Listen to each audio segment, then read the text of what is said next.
Hi guys, நம்ம இன்றைக்கி பார்க்க போகிறது சென்னா மசாலா. அதுக்கு தேவையான பொருட்கள் என்னென்னு பார்ப்போம். 2 வெங்காயம், ஒரு தக்காளி, தாளிப்புக்கு சோம்பு, பட்டை, ஏலக்காய், பிரிஞ்சி இலை, கொஞ்சம் ஊற வச்ச முந்திரி, வேக வச்ச சென்னா. அதுக்கு தேவையான மசாலா: 1 ஸ்பூன் மிளகாத்தூள், 1 ஸ்பூன் மல்லித்தூள், அரை ஸ்பூன் கரம் மசாலா.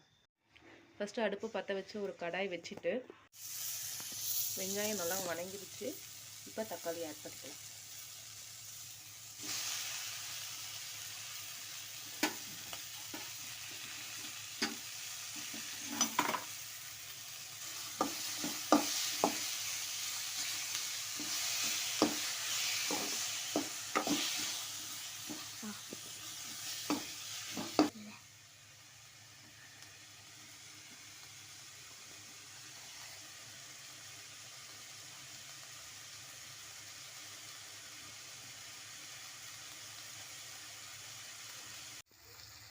தக்காளி வெங்காயம் நல்லா வதங்கிடுச்சு.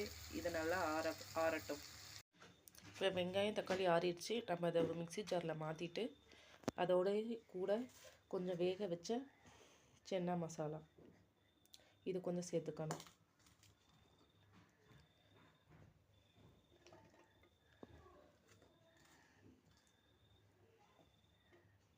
இது நல்லா ஃபைன் பேஸ்ட்டாக அரைக்கணும். ஃபைன் பேஸ்ட்டாக அரைச்சாச்சு.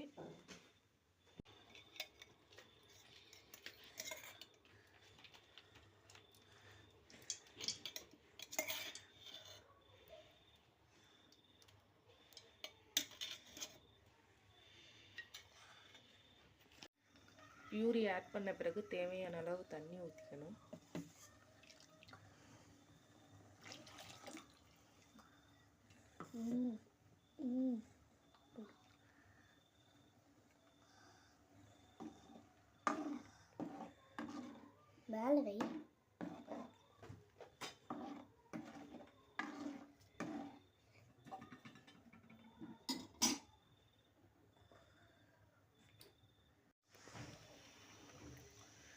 நல்லா கொதிக்குது. கொதிக்கிறப்ப மீதி இருக்க சென்னாவை நம்ம அந்த மசாலாவில் சேர்க்கணும்.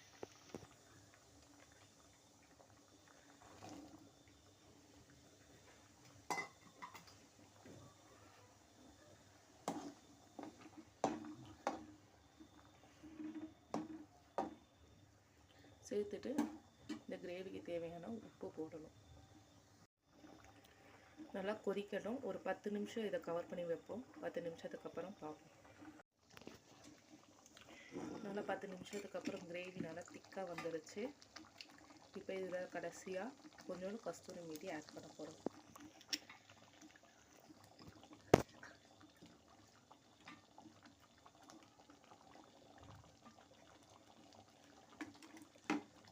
ரெண்டு கொதி வந்தோடனே இறக்கிற வேண்டியதான். சுவையான சென்னா மசாலா ரெடி. இது சப்பாத்தி, பூரி எல்லாத்துக்கும் செம சைடிஷ்ஷாக இருக்கும். ட்ரை பண்ணி பாருங்கள்.